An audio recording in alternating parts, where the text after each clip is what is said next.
दोस्तों ये एक मैसेज मुझे एक मेरे साथी ने किया है। उन्होंने अपना नाम बताया और फिर लिखते हैं कि और मैं शिवपुरी परासिया का निवासी हूँ। मुझे लाइफ में कुछ ऐसा करना है कि मेरी लाइफ का कोई महत्व हो, पर मेरा मन पढ़ाई में भी लगता है। मुझे हर चीज़ में कॉन्फिडेंस होता है कि मैं कर लूँगा, पर वो मेरी गलतफहमी होती है।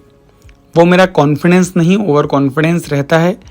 मुझे लगता है कि मैं कुछ लोगों से बेहतर हूँ, बेहतर कर सकता हूँ, करता भी हूँ, पर मुझे बेटर नहीं चाहिए। मुझे अच्छे से अच्छा ग्रेड चाहिए। उसके लिए मैं कुछ भी करने के लिए तैयार हूँ, पर मुझे सही मार्गदर्शन नहीं मिल पाता है। मुझे उसके लिए क्या करना होगा, कितना करना होगा, ये नहीं पता होता है। बस वो चाहिए, ये जुनून हमेशा छाया रहता है। पर कैसे मिलेगा ये भी जानता हूँ मुझे क्या करना होगा। पीएससी एग्ज़ाम को फर्स्ट बार में ही क्लियर करना है मुझे। आशा है कि आप मुझे अच्छे से सही रास्ता बताओगे। और इसके साथ वो लिखते हैं कि अभी मैं बीएससी फर्स्ट ईयर में हूँ, 19 साल मेरी उम्र है, और फिलहाल मेरा गोल ये है कि मैं बीएससी जो मैं पढ़ रहा हूँ, बीएससी में गोल्ड मेडल मुझे चाहिए। इसके लिए मैं क्या करूँ? मेरी समस्या तो बड़ी है, लेकिन मुख्यतः मुझे अभी इसका समाधान चाहिए। हेलो एवरीवन, कैसे हैं आप लोग?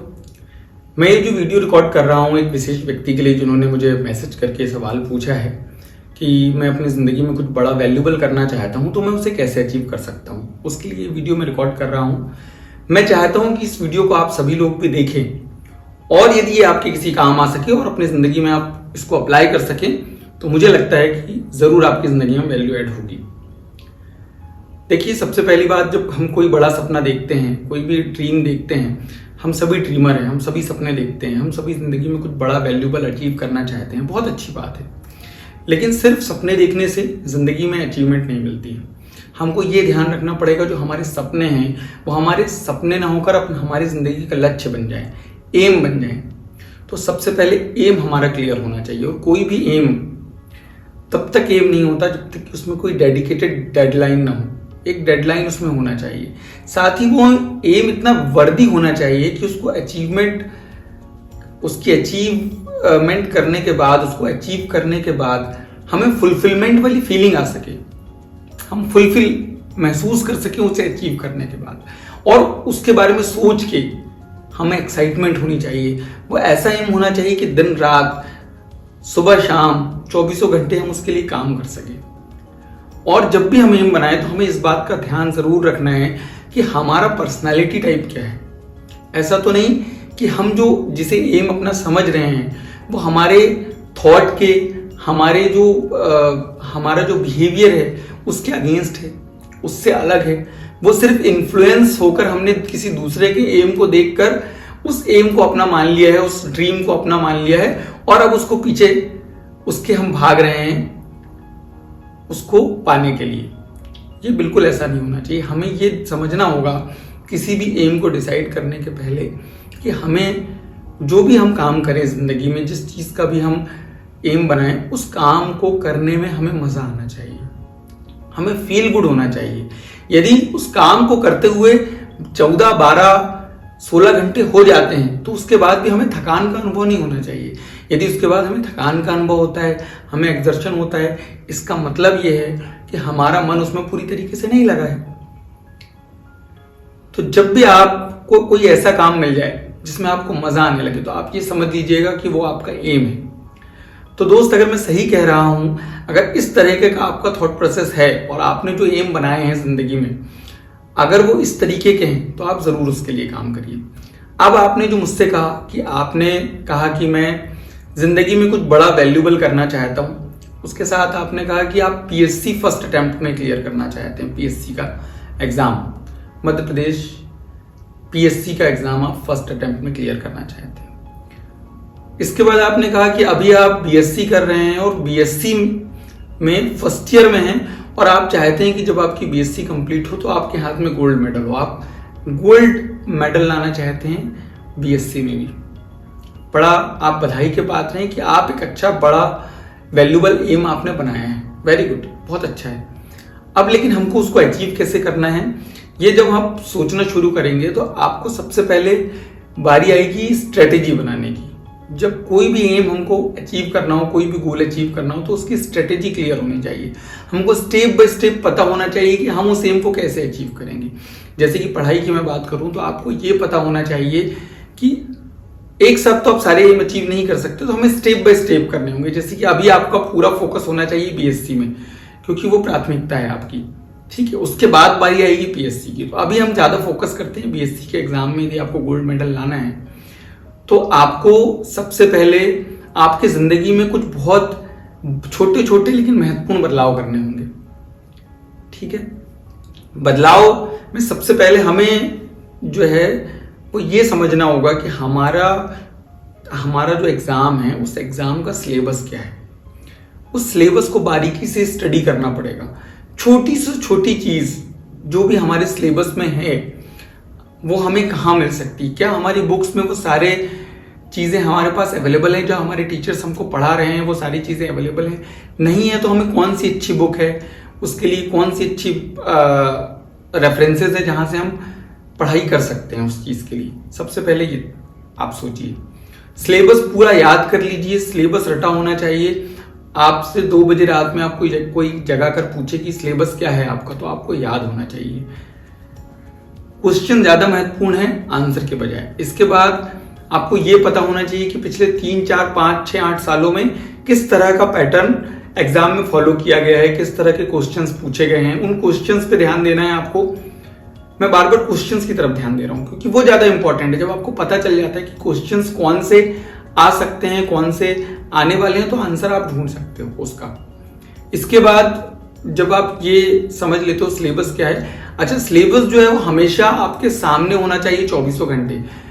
ज्यादा बेहतर होगा कि आप जहां पढ़ाई करते हो, अगर कोई कमरा है पढ़ाई करने के लिए, तो उस कमरे में एक अच्छा टेबल लगाओ, एक अच्छी चेयर हो जिसमें ज्यादा देर तक आप कंफर्टेबली बैठकर पढ़ाई कर सके, जहां पर डिस्टरबेंस ना हो, माहौल अच्छा हो, है ना, लाइट प्रॉपर हो, ठीक है, और कोई डिस्ट्रक्शन वाली चीज ना हो, टीवी ना लगी हो या बाजू में आप आपके साथ 24 घंटे कोई मोबाइल ना चलता हो, है ना। तो थोड़ा एक शांत जगह हो। उसके बाद सामने आप वॉल में आपका सिलेबस जो है पॉइंट वाइज आप उसमें लगा दें, ठीक है। सिलेबस जब लगाते हैं आप तो उसके साथ आपकी स्ट्रेटेजी भी वहां पर आपकी लगी होना चाहिए कि कितने समय में मैं कौन सी चीज किस तरीके से पढ़ूंगा।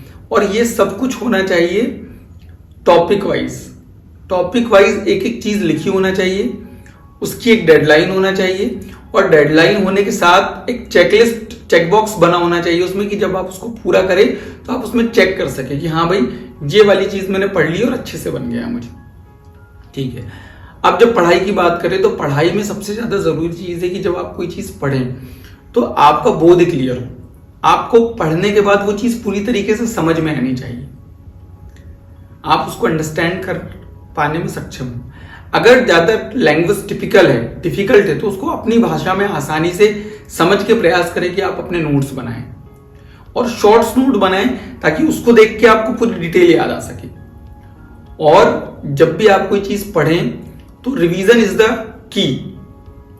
रिवीजन करना है। आपने कोई एक बार कोई चीज पढ़ ली, एक टॉपिक पढ़ लिया, अब दूसरे टॉपिक पढ़ने के बजाय मेरा ऐसा मानना है कि उसके बार बार रिवीजन करिए। कम से कम 3 से 4 बार आप उसका रिवीजन जब कर लेंगे, हमारा दिमाग इसी तरीके से काम करता है कि जब आप बार बार रिवीजन करते हैं तो वो अच्छे से वो चीज बैठ जाती है, वो एकदम क्लियर हो जाती है, फिर आप आगे बढ़े। इसके बाद जब आप पढ़ाई करेंगे तो आप ये देखिए कि कौन सा टॉपिक आपके लिए इजी है, कौन सा डिफिकल्ट है। जो इजी वाला टॉपिक है उसको आप कवर कर लें। कवर करने के बाद उसमें 100% बाद में एफर्ट ना दें, उसका सिर्फ रिवीजन करते रहें। और जो नई चीजें आप ऐड करते जा रहे हैं उन नई चीजों पर ज्यादा ध्यान देना है आपको। जो चीजें डिफिकल्ट जा रही हैं उसको ज्यादा ध्यान से पढ़ना है, ठीक है। लेकिन ये सब कुछ पूरी स्ट्रेटेजी और प्लानिंग के अंडर होना चाहिए। आपको पता होना चाहिए कि आपने कितना पढ़ लिया है, कितना आपकी पढ़ाई बाकी है, और आपकी जो डेडलाइन है, जो एग्जाम आने वाला है, उस समय तक आप उसको कब खत्म कर लेंगे और कितनी बार आप उस सारों का रिवीजन कर लेंगे, और कौन सी नई चीजें, बारीक से बारीक चीजें आप स्टडी कर सकते हैं। एग्जामिनर के जो एग्जाम का पैटर्न है उसकी साइकोलॉजी को समझना सबसे ज्यादा इंपॉर्टेंट है। इसमें जरूर ध्यान लगाइएगा कि हम उस चीज को समझ सकें। बहरहाल इन सारी चीजों के साथ जो आप तैयारी करेंगे, इसके साथ एक ज़रूरी चीज़ है कि आप एक अच्छी कोचिंग क्लास ज़रूर ज्वाइन करें। एक अच्छा टीचर, जो बेस्ट टीचर हो आपके शहर का, आप उसको ज्वाइन कर लें। वजह यह है कि जब आप खुद से कोई चीज़ करेंगे और एक टीचर आपको जो बताएगा, उसमें फ़र्क बहुत ज़्यादा होता है। खुद से शायद आप वो 1 साल में वो चीज़ सीख पाएँ, वो समझ पाएँ, लेकिन एक टीचर अगर आपको वो चीज़ समझाता है, इजी वे में एक्सप्लेन करता है, तो शायद 2 महीने में आप उस चीज़ को समझ लेंगे, उसको कंप्लीट कर लेंगे, तैयार कर लेंगे। तो ये बहुत इंपॉर्टेंट रोल अदा करता है। कोचिंग क्लास जाने से, किसी भी कोचिंग में जाने से फ़ायदा ये होता है, और ये ऑफलाइन होनी चाहिए ताकि आप लोगों से इंटरेक्ट कर सकें, आप देख सकें कि लोग जो हैं कितना आगे हैं आपसे, आपकी स्थिति क्या है ना, आपसे पीछे कितने लोग हैं। जब आप आगे वाले लोगों को देखेंगे तो आपके अंदर प्रतिस्पर्धा पैदा होगी, आप उनसे बेहतर करना चाहेंगे, आप और ज़्यादा मेहनत करने के लिए प्रेरित होंगे। और जब आप ये भी देखेंगे कि कुछ लोग आपसे पीछे भी हैं, तो आपका कॉन्फिडेंस भी बढ़ेगा कि मैं जो कर रहा हूँ मुझे बन रहा है, मैं सीख रहा हूँ। तो ये बहुत ज़रूरी है कि आप एक अच्छी क्लासेस जाएँ। दूसरी चीज़, एक माहौल भी होता है, एक पढ़ाई का माहौल भी होता है, एक वाइब्स होती हैं। जब आप क्लासेस जाते हैं, आते हैं रेगुलरली, तो एक वाइब मिलती है आपको, आपके आसपास की पढ़ाई वाली वाइब मिलती है, और वो बहुत ज़्यादा हेल्प करती है आपकी तैयारी करने में। ये इन चीज़ों के बाद मैं आऊँगा डेली रूटीन पे। आपका डेली रूटीन क्या है, आपको ये जो है ट्रैक करना पड़ेगा। डेली रूटीन आपका किस तरीके का होना चाहिए, एक प्रतिभागी के लिए, एक प्रतियोगी के लिए, एक पढ़ने वाले बच्चे के लिए। आपके ऊपर कोई और ऐसा प्रेशर तो है नहीं कि आपको अलग से कोई काम करना है। अगर है तो वो आप अपने स्तर पे आप कैसे मैनेज करते हैं, ये आपको तय करना है। लेकिन यदि आप फुल टाइम पढ़ाई कर रहे हैं, आपको तैयारी ही करनी है, तो आपको करना ये है कि अपनी सुबह जल्दी शुरू करें आप, अर्ली इन द मॉर्निंग, क्योंकि मॉर्निंग में पॉजिटिव वाइब्स आपको मिलेंगी, है ना, और एक अकेलापन मिलेगा जो ज़रूरी है पढ़ाई के लिए। एक सुबह, अच्छी सुबह होना बहुत ज़रूरी है। आपकी पूरा दिन अच्छा जाए, इसके लिए ज़रूरी है कि आपकी सुबह अच्छी हो। जल्दी उठ जाएं। जल्दी उठने के साथ आपको, फ्रेश होने के साथ आपको ये करना है कि आप थोड़ी देर शांत बैठें, 10 मिनट कम से कम शांत बैठें। आप शांत बैठना आप कह सकते हैं, या आप ध्यान कर सकते हैं, मेडिटेशन कर सकते हैं। बड़ी इंपॉर्टेंट चीज़ है ये, आपको कंसंट्रेशन बढ़ाएगी, ये आपको चीज़ों को जल्दी समझने में भी मदद करेगी। तो मेडिटेशन करें आप। मेडिटेशन करने के बाद आपको कम से कम 20 मिनट एक्सरसाइज होना चाहिए। आप उसको कभी भी ऐड कर सकते हैं दिन भर में, आपके टाइम रूटीन के हिसाब से 20 मिनट एक्सरसाइज करिए। बहुत इंटेंस एक्सरसाइज नहीं होना चाहिए, क्योंकि आपको पढ़ाई करनी है। तो इतनी एक्सरसाइज हो कि आपका जो ब्लड सर्कुलेशन है वो पूरा प्रॉपर हो जाए, पूरे शरीर में आपका ब्लड जो है वो सर्कुलेट हो जाए, जिससे आपका शरीर भी ठीक ढंग से काम करेगा, आपका मस्तिष्क भी ठीक ढंग से काम करेगा, और आप थकान महसूस नहीं करेंगे, एनर्जेटिक रहेंगे दिन भर। तो ये काम आप, ये चीज़ इसको ऐड करें आप अपनी ज़िंदगी में। एक चीज़ जो मैं हमेशा कहता हूँ कि हर दिन आप 5-10 मिनट ज़रूर निकालें, और बैठकर जब आप सुबह बैठे खासतौर पे पढ़ने के लिए, तो आपका जो लक्ष्य है उसको याद करें, और ये फील करें कि जब आप उसको पा लेंगे, अचीव कर लेंगे, तब आपको कैसा महसूस होगा, कौन से ऐसे लोग हैं जो आपको बधाई देंगे, और वो सारी फीलिंग्स जो फ्यूचर में आपको उससे मिलने वाली हैं, वो अचीवमेंट, उसको फील करने की कोशिश करें। और ये बहुत काम की चीज़ है, क्योंकि ये आपको जगाए रखती है, आपको सोने नहीं देती है। आपको फीलिंग ही तो है, आपको ये एम को जब अचीव करते हैं उसके बाद आपको क्या मिलता है, feeling, the feeling of satisfaction, the feeling of achievement, the feeling of fulfilment. तो उस फुलफिलमेंट वाली, अचीवमेंट वाली फीलिंग को आप महसूस करें कि कैसा होगा जब मैं इस काम को अचीव कर लूँगा। ये आपका जो कह सकते हैं आपको जगाए रखेगा, आपको मज़ा आएगा पढ़ने में, तैयारी करने में। आपको पता रहेगा मैं क्यों कर रहा हूँ, तैयारी क्यों कर रहा हूँ, पढ़ क्यों रहा हूँ। ठीक है, ये ज़रूर करें। और इसके साथ अपने आप को पॉजिटिव सजेशंस देना है। आपको 5 से 10 मिनट ऑटो सजेशंस देना है, जिसमें आप अपने आप की पॉजिटिव चीज़ों को पहले थैंकफुलनेस आप प्रैक्टिस करें कि मेरे आपके पास जो कुछ भी है उसके लिए आप थैंकफुल हों, और जो आप अचीव करना चाहते हैं उसके लिए अपने आप को पॉजिटिव सजेशंस दें कि आप क्यों बेहतर हैं और क्यों आप उस काम को कर सकते हैं। ये काम करें। इसके बाद आपको ध्यान देना है कि आप अच्छे फ्रेंड्स जरूर बनाएं, अच्छे दोस्त बनाएं। आप ऐसे दोस्त जिनका एम भी वही हो लगभग जो आपका एम हो, यानी कि सिमिलर जो गोल वाले, सिमिलर एम वाले, सिमिलर लक्ष्य वाले जो साथी होंगे आपके, वो आपको बड़ा सपोर्ट करेंगे, क्योंकि आप उनसे उस तरह की बातें करेंगे, उसी तरह की वाइब्स आपको मिलेंगी और उनसे मिलके आपको मजा आएगा। ठीक है, और एक कंपटीशन की भावना भी आप सबके अंदर एक जैसी मिलेगी। तो ये बहुत जरूरी है कि आप इस चीज को भी ध्यान दें कि आपके फ्रेंड्स अच्छे हों। अगर आपके फ्रेंड्स अच्छे नहीं है, आप ऐसे लोगों के साथ रहते हैं जिनका एम कुछ और है, तो फिर आप ये समझे कि वो डिस्ट्रक्शन है फिर उनके साथ रहना। फ्रेंडशिप खत्म नहीं करना है, फ्रेंड्स बहुत जरूरी हैं, लेकिन एक तरह की सोच वाले, एक तरह के एम वाले, लक्ष्य वाले फ्रेंड्स आपको रखने हैं आपके साथ।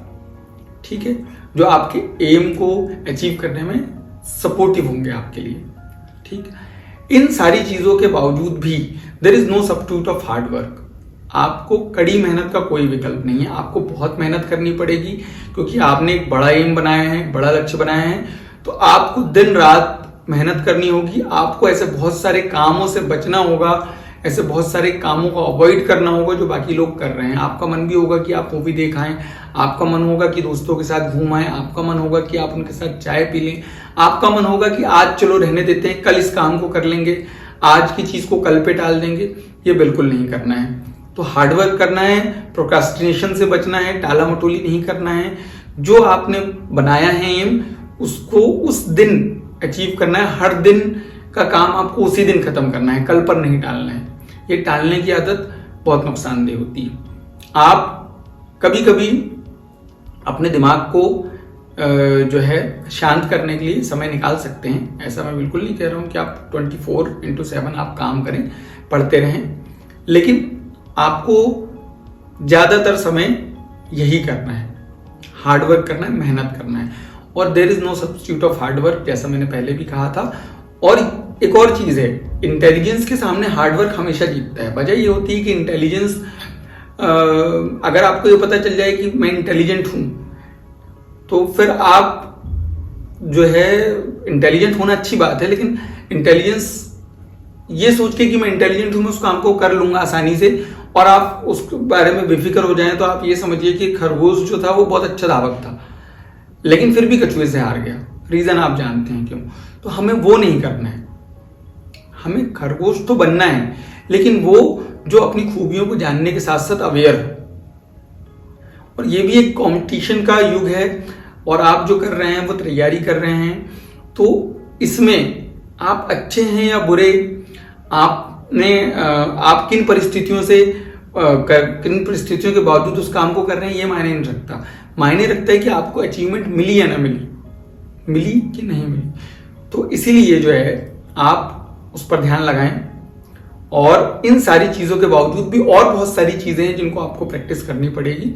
मैं समय समय पे आपके लिए वीडियोस बनाता रहूंगा, आप लोगों को मोटिवेट करने के लिए, आप लोगों को गाइड करने के लिए जितना भी मेरे से हो सकेगा मैं कोशिश करूंगा कि आपकी जिंदगी में मैं कोई वैल्यू ऐड कर सकूं, कोई ऐसी चीज आपको सिखा और बता सकूं जो मैंने सीखी है, और जिससे मैं आगे बढ़ाऊं और जिससे आप भी आगे बढ़ सकते हैं। तब तक के लिए मेरे साथ जरूर जुड़े रहिए, और अगर आपके कोई सवाल हो तो आप मुझसे जरूर पूछ सकते हैं। मैं कोशिश करता रहूंगा कि आपके सवालों का जवाब देता रहूं। बहुत बहुत धन्यवाद। Thank you very much.